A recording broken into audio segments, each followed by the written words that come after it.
នេះចាប់បើជុំមកវិញបាទនៅលើសង្វៀនបាទកែនស្មើបាទវល់គុណខ្មែរនាំមកជូនដល់កែនស្មើឆ្ងាញ់លើពីស្រាប់វាធម្មតា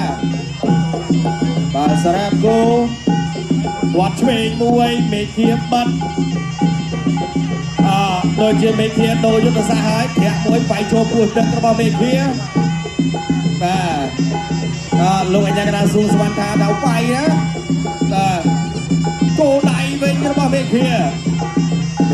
តាមទៀតចូលជ្រុំមកខាងចូលកែងម្នាក់មកកែងអូយយបាទអបបោសវៀ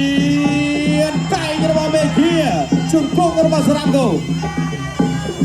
បាទលោកអញ្ញាកដាលបំបីសិនបាទទាត់ជើងក្រោមមួយពីមេឃាចូលដៃរបស់មេឃាទៀត